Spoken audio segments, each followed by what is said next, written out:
papahanap ko yung tunay kong magulang, pero magsistay pa rin ako sa family ko kasi inalagaan nila ako eh. Masyado na luma yung pagre-rebelde. Ano na, I think dapat maging mature ka na lang. So blessing na po yun na maganda yung kinalalagyan niya, na mabigyan siya ng magandang buhay. Ang pasalamatan natin, especially ngayong panahon na to, is nandito tayo sa mundo at sinilang tayo dahil may purpose ang Panginoon Diyos sa atin. Siguro, mamahalin ko na lang yung nag-ampon sa akin.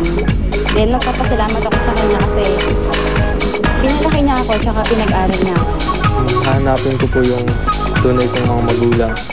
Tapos, manghingi po ako ng salamat sa kanila dahil binuhay nila ako sa mundong ito. Feeling ko hanapin ko yung parents ko. Pero syempre, thankful pa rin ako dito sa nag-ampon sa akin kasi nga, kahit hindi ako tunay na anak, parang na-feel ko pa rin na part ako ng family. First, ma-shock ako, pero old school na kasi yung magagalit ka sa family mo. Kasi lahat naman ng mga magulang, kaya ka minsan may pinamimigay kayo or iniiwan ka, may reasons.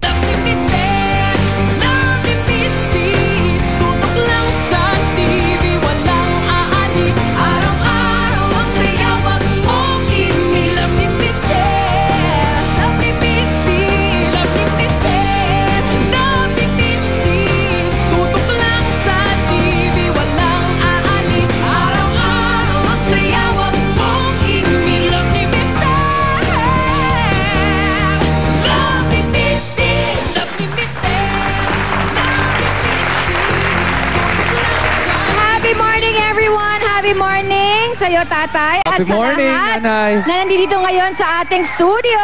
Happy morning! Well, happy morning po sa inyong lahat.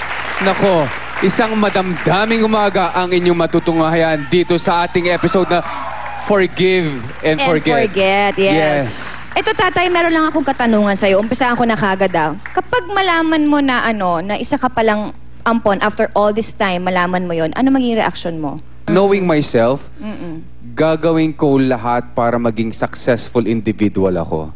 Para patunayan ko sa foster parent ko o sa magulang na umiwan sa akin na kaya kong dumindig sa sarili kong paa. Yun, pero honey, mahirap talaga yan, lalo na sa mga teenager. Yes. Kasi sa mga teenager, dumadaan sila sa rebellious stage. Imagine, bata sila, dapat wala silang problema, and then Pag-aaral lang ang iniisip nila. And then they will realize na hindi pala sila tunay na anak, isa lang pala silang ampon. So habang buhay na nila dinadala yun yung tanong na bakit? Oo, maraming bakit eh. Bakit Yes. ako pinaampon? Bakit ako iniwan ng aking tunay na mga magulang? Bakit ito nangyayari sa akin? May mga ganyan eh, diba? Mahirap talaga Mahirap talaga. Pero syempre, ang lagi naman nating hangarin dito sa episode nating Forgive and Forget, sana magkaroon ng happy ending at sana maayos ang magiging resulta ng kwento ng ating bisita this morning.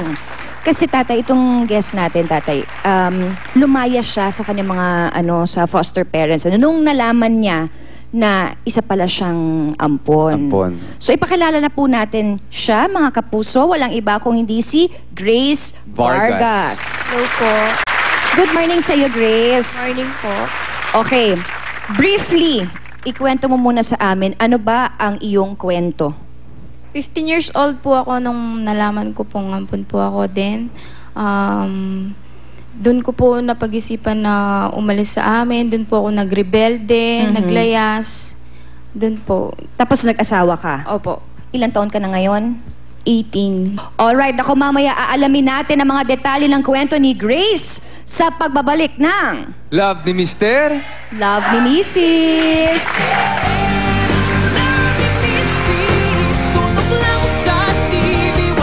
Pop, ballads, and a little